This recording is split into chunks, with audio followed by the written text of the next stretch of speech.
واحلل عقدة من لساني يفقهوا قولي. د کینسر په حواله باندې ډېرې خبرې وشوې. زه یو ناشنا خبره تاسو ته وکړم. دا علم چې د رسول الله صلی الله علیه وسلم د قرآن د نزول نه مخکې د خلقو اپروچ علم ته بل شان لکه ټول نو خيار شړی چې کوم تیر شوی په علم په لحاظ سره ته ویلی چې هغه ارسطو ارسټاټل خو هغه د معنی کې یو شي ته کتل او د هغې نه عبرت اخیستل د هغې نه فارموله جوړول دا سیسټم نه و. نو وایي چې ارسطو دا یو قانون یو فارموله راخکړې وه چې د ښځې غاښونه چې دي که نه دا 28 دي او د سړي غاښونه 32 دي. وی اگر چې اس کے 2 بیویاں تھی لیکن اس نے ان سے کہا نہیں تا کہ آپ منہ کولے تاکہ میں اسے گن لوں. ځکه چې په خپله ابزرو کول د هغې نه ریزلټ رایستل دا سیسټم نه و.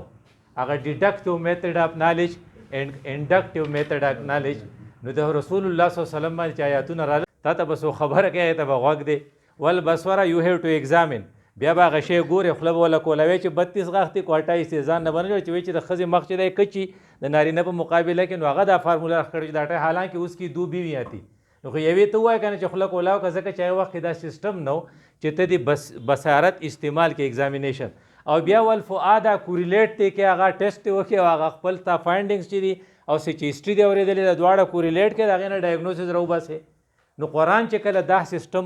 هغه کو انټروډیوس کو چې ستا لپاره دا ضروري دی چې هره خبره به د خپل تاله چې لرننګ ټولز الله تعالی درکړي دا به استعمالې او د دې نه به یو نتیجه راوباسې. نو ډاکټر صاحب خبره کوله 3 کسه سټوډنټان دي په کلاس کې نو هغه په دې پوړ ناستې پوخا دا سرکاري سکول نو یو کس پکې میډیکل کالج ته لاړ شو او بل کس چې دی نو هغه وکیل شو او بل کس چې دی نو هغه فارن ته لاړ شو. دا فارن والا هلک چې دی په نهم کې سګرټ سموکینګ شروع کړو. نو هغې بل ملګري لسم ته چې کوم تللی های سکول ته نو های سکول والا یو کس وی یاره وی ډېر ښایسته نوجوان دی خو یې بې انتها سګرټ څکي. او دا بل ملګری چې دی نو دی چې کله د کراچۍ ته لاړ شو نو هلته یې وکالت کاو نو دم په دې نهم لسم نه پس سګرټ شروع کړل نو ډېر سموکینګ یې کاو. ډاکټر صاحب ته خدای بچ کو دا 3 واړه اوس یو کولیګز دي دغه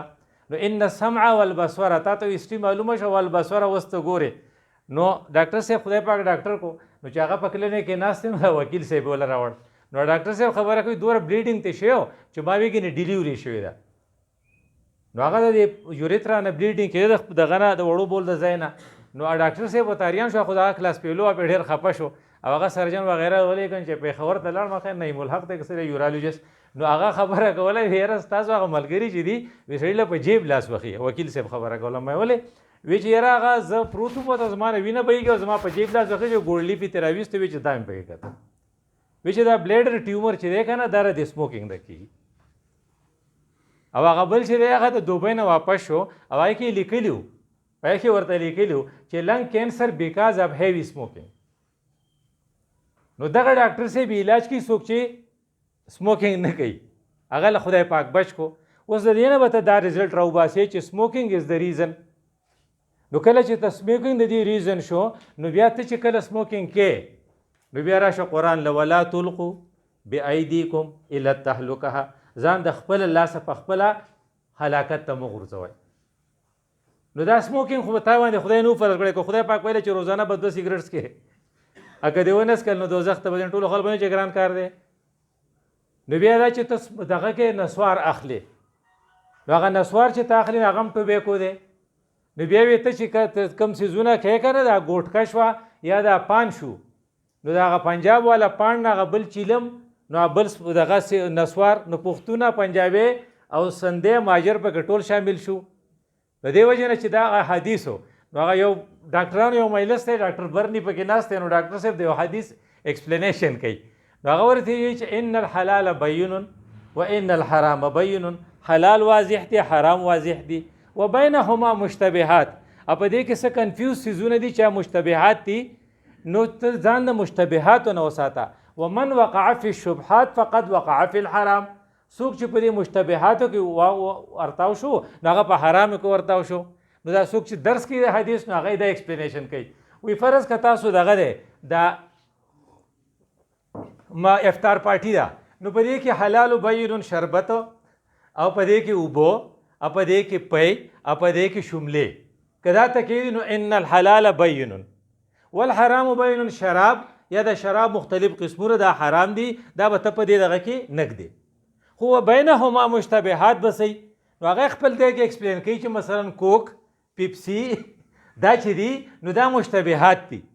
جدا پکې مګ دی نو هغه برني ډاکټر صاحب پسې راپاسې وی نه دا ایکسپلینیشن د دومره ښه نه دی بین المشتبهات چې دي تمہارا نسوار تمہاری سگریٹ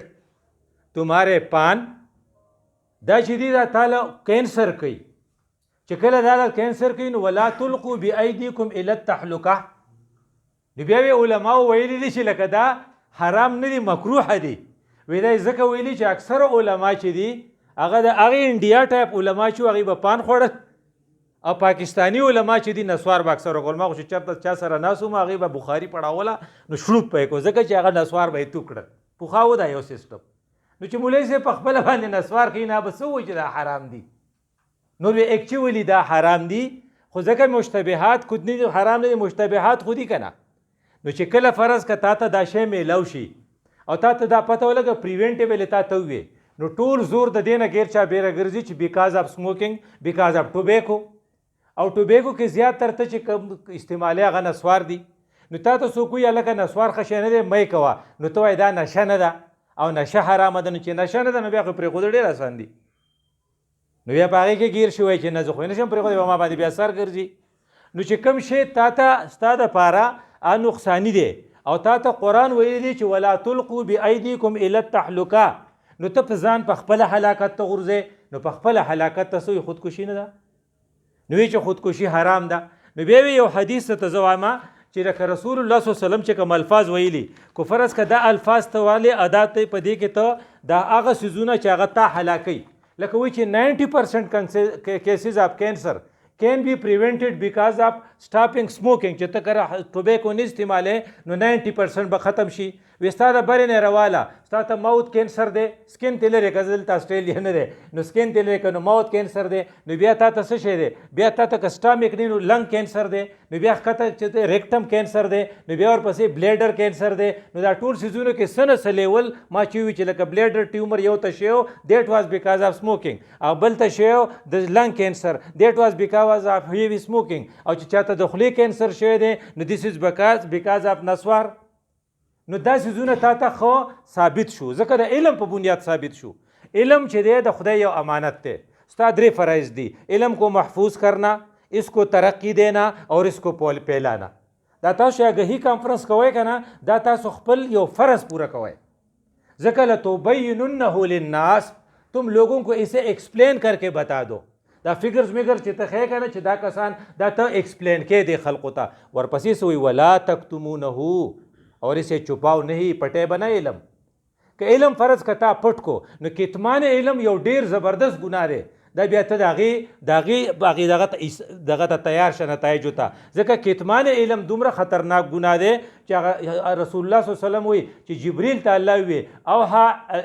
الله عز وجل الی جبریل ان اقلب بلدة کذا و کذا دا کلی په بله واړوه نو جبریل ورته وایي یعنی جبریل دومره یو غټه فرشته ده هغه وایي کرایې کا وکیل نه یې نه کرایې کا ګواه جبریل هغه ورته وایي ان فیها عبدک فلان په دې کلي کې ستا یو بندر ډېر ښه سړی دی لم یعصک طرفة عین د سترګې د رب برابر هم ستا خلاف ورزي نه کوي نو الله وایي ان اقلب علیه وعلیهم په دې مخکې واړوه ځکه دی د کتمان علم مرتکب دی د خلقو ته خبره نه رسوي په خپله تسپیړي مطلب دا چې دا مصیبت راځي نو دا کم خلق چې خبره ورته معلومه ده بل ته یې نه وایي ولې نه وایي بیا به خفه شي بیا به ریپوټیشن خراب شي بیا به موږ له څوک اوټونه نه راکوي نو ولې ورته دا خبره کوي بیا به زموږ اوپیډي کمزوري شي بیا به کلینیک ته څوک نه راځي ولې ورته دا خبره کوي خو راکاږه یو 2 څاڅکي وله ورکړه د هغې سره به ټیک ټاک شي وایي چې تا ته چا ویلي چې کینسر دی دې ته فالس ریپوټیشن وایي نو ولا تکتمونه خو ته به یې نه دا کې نو الله رسول الله صلی الله علیه وسلم فرمایي چې ګوره کو فرض کې یو سړی او هغه ته دا وشي من تحسا سمن یعنی چا چې زهر وسکل نو د هغې نه دی مړ شو نو د زهرو په ځای پکې ته سګرټ کېده او یا پکې نسوار کېده او یا پکې ګوټکه کېده یا پکې آیس کېده وی د دنیا ټول جرمونه چې دي دا اورینټډ دي یا موبایل ته ویډیو گیمز ته اوس چې ته راکاږې او یا د آیس ته نه بله ورځ زموږ یو ډاکټر صاحبه په دغه کې په لاهور کې سره د 2 لوڼو نه خپل زوی ویشتې ده زین نومې دی ځکه چې هغه آیس اډکټډ و یا هغه دغه کو دا څیزونه چې دي دا ټول ستا لپاره څه دي؟ دا ستا لپاره زهر دي. نو وایي چې چا چې زهر وکړل فقتل نفسه، نو دی په دې باندې ځان وواجو، نو د قیامت په ورځ به څه فسمه فی یده، هغه زهر به د په لاس کې، نو مطلب چې نسوار به د په خوله کېږي که نه، که بیکاز اپ نسوار دا شی شوی، نو پان به د په خوله کېږي که نه. که دې دا کړی اته وایي چې دې دا ټرمینل سټیج ته ورسېد، نو دا ردې نه شو، نو بیا به څه وي یتمسحو فی النار جهنم خالدا مخلدا فیها ابدا، هلته به همیشه دپاره دا شی کوي چې ستا سره دا غمي چې کومو نسوارو، کومو سګرټو، کوم چې زما لپاره زهر و، اما ته ښه ډاکټرانو ویلو لتبیننه للناس چې دا زهر دي ستاسو دپاره، او هغه زهر ما استعمالول، نو زه به د ده به ردې څه جواب ورکوم. نو یو خو ما ستا دپاره پریوینشن دی چې خپل کسان په دې باندې پوه کړو، د اګاهي سیسټم، بیا په خپله په دې باندې پوه شو چې یاره که فرض کا زه ولا خدای ویلو چې ولا تلقوا بایدیکم الی التهلکه، خود اپنے آپ کو حلاکت میں نه ډالو، نو دا د خدای د حکم خلاف ورزي زه کوم چې دا څیزونه زه کوم، د دې مطلب دا شو چې ځان په خپله حلاکت ته غورځوم. خو که فرض که یو سړي ته شي، نو دا دومره خطرناک شی دی او دومره د خفګان شی دی چې هغه یو ینګ کس و زموږ، نو یو کس دی، نو هغه څه وایي چې ما ته خو لږ غونته کې بیکې کېږي، نو بل یو لیمین دی هغه ملګری دی وایي لکه دا اکثر د ګردې خبرې وایي دا چېرته تا ته په ګرده کې څه چل نه وایي، زه چې الټراساونډ وکړو، چې الټراساونډ ته بوت هغه الټراساونډ والا باندې څه چلو شو، کوم ډاکټر چې و هغه ورته وایي یاره خو زر ځان ایمیج ته رسوی یا سی ایمیج ته رسوی، ولې وایي څه چلی ډاکټر صاحب ما ته خو څه چل نشته. هلته چې ورسېد هغې وایي دا خو څه کې خو میټس دي آل اوور د باډي، یعنې خور شوی دی، ایون ان دغه چې که بونس دي په هغې کې په دغه باندې په هغې کې هم رالل او په لنګس کې هم دي، نو چې دا څومره یو خراب زیری دی د دغې فیملۍ دپاره، او څومره پریشانه شو د هغې د وجې نه. دې ته وګوره. بیا یو بل کس دی چې هغه انتهایي لولی دی او ینګ ایج دی، او د لولی کنډیشن دا دی چې ټول خلق پې د کور مین دی، او هغه ته یکدم چې کله دا ډایګنوسز وشو، نو چې په ټرمینل سټیج کې شو، نو هغه دومره پینز وته چې په هېڅ شي نه کنټرول کېدو، نو وایي جی یې وله ورکړو، یعنې جنرل انستیزیا وله ورکړه، عام بېهوشي وله ورکړه چې دی په څه باندې دا دړ به یې کم شي، این هغه لاړ شو دنیا نه. د دې نه بله خطرناک شی نشته، خو دا قرآن نه دی، دا حدیث دا ډېر براډ دی، لکه په دې انګلیش کې دا دی ډو اور ډونټ، خو په قرآن کې داسې نه دي، په شریعت کې هغه وایي ډو چې دی که نه وایي دا فرض دي، نو وایي نه دا واجب دي، نو وایي نه دا مستحب دي، نو وایي دا سنت دي، نو وایي دا موقت دي، نو وایي دا غیر موقت دي، نو ډوی څومره کو ډېر شی نه شو. نو ډونټ کې هم داسې وایي دا حرام دي، نو وایي دا مکروه دي، نو وایي دا په مکروه کې مکروه تحریمي دي، نو وایي دا مکروه تنزیهي دي، نو هغه ډونټ یې د لم په تقسیمونو کې ده کړی. نو دی وجې نه دا تا ته وایي چې که یو سړي فرض که قتل نه یې کړی او د هغه د چا د قتل اراده وي او تا ته وایي چې دا قتل څومره ګناه دی، نو ته به ورته څه وایې؟ من قتل نفسا بغیر نفس، که نه دا ورته فکأنما قتل الناس جمیعا، یو به ته دا ووایي افجزاؤه جهنم، دا آیات به ورته وایي جهنم ته به ځي، خالدا فیها، همیشه به یې په دې کې، او چېرته به ترې راونوځي. ګوره هغه آیات تا دپاره دلته شو، خو وایي که دې سړي مرګ کړی او تا پسې راشي چې ما خو مرګ وکړو، دې څه معافي شته، نو دته دا آیات وایي بیا مه وایه، بیا ورته وایه چې ومن یغفر الذنوب الا الله.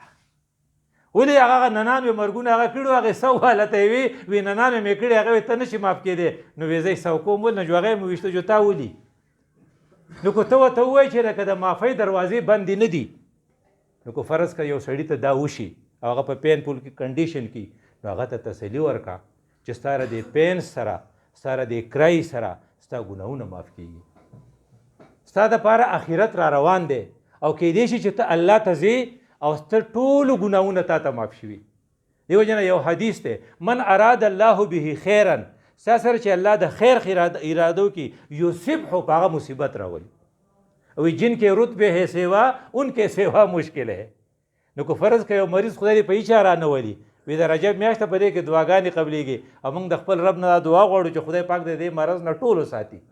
خو که په چا راشي، نو بیا هغه چې په دې امید باندې کوي چې زه زما د آخرت دپاره، نو هغه ذوالفقار نقشبندي به تاسو چېرته اورېدلې په دغه باندې یو ډېر ښه بزرګ دی، نو هغه خبره کوله، هغه وایي چې خو ډاکټرانو ته مې سوال دی چې په ټرمینل سټیج کې په پین پول کنډیشن کې دله سیډیشن نه ورکوي، ځکه چې دی وده شي نو کلمه به ترې هېره شي، پرېږدي چې توبې وباسي پاک ساک شي. نو زموږ دپاره دا یو امید دی چې دا سړی به پاک ساک شي. او یو بله دا چې زما ستا دپاره چې چاته نه شوی، هغه ورته ځان ورسوي، ځکه چې الله د چا دعاګانې قبلي نه یو پای کې څوک دی مریض دی نو هغه به تا ته دعا وکړي او هغه به ستا لپاره د خیر شي او بیا دا چې تا ته په سوشل سیکټر کې چې حدیث تا ته کومې خبرې کړي نو هغه څه ویلي هغه تا ته ویلي چې رد السلام چې سلام د څوک وکړي نو جواب به ورکړي دا ستا ملګری دی نو بیا وایي څه وي اجابت الدعوه که هغه تا ته انویټیشن درکړي نو هغه کو د جمعې ورځ دی که د اتوار ورځ خو پکار ده چې ته بیا هلته لاړ شې نو بیا ورته څه وایي بیا ورته وایي عیادت المریض چې کوم سړی ناجوړی نو ته به د هغه تپوس لځې نو ډاکټر صاحب چې راوند کوي مارنینګ کې او په ایونینګ کې نو هغه چې ذهن کې دا وایي چې دا زه عیادت کوم د دی هغه ته څه وایي ته څنګه یې تکلیف ته ته څه شته که نشته نو که دا ته په عیادت کې والین دا ته د هغه یو حق پوره کړې نو ستا دپاره هم یو ګولډن چانس دی وایي د خیر نه خبر کړي نه وي نو ستا دپاره هم یو خیر دی نو چې ته هغه ته ورسې او د هغه عیادت وکړې او هغه له تسلي ورکړې و اتباع الجنایز که د هغه جنازې چې ته ورسره لاړ شې وتشمیت عطا چې کله هغه دغه وکړي وتشمیت العاطس چې کله هغه پرنجې وکړي نو هغه له پکار دي چې هغه څه وایي الحمدلله او تا له پکار دي چې تو ته یرحمک الله وایي نو دا به هر حال د شریعت په بنیاد باندې زما ستا دپاره یو خدا چې ولا تلقوا بایدیکم الی التهلکه دا څومره کارونه مونږ کوو مونږ په دې کې انوال یو که هغه سموکینګ یا که نسواري نو مونږ په خپل لاسه خپل ځان په خپله هلاکت ته غورځو نو دی به بیا موږ ذموار یو خو که چاته وشي نو هغه له پکار دی چې په دې بنیاد صبر کوي چې خدای پاکه ماله به زما د ګناهونو د معاف کېدو یو باعث وګرځي که ستا په خوا کې څوک نو ښه خدمت یې وکړه ښه عیادت یې وکړه ځکه د هغه دواګانې قبلیږي او د ده په تا دا حق دی چې د هغه ته تپوس وکړې اقول قولي هذا استغفر الله لي ولکم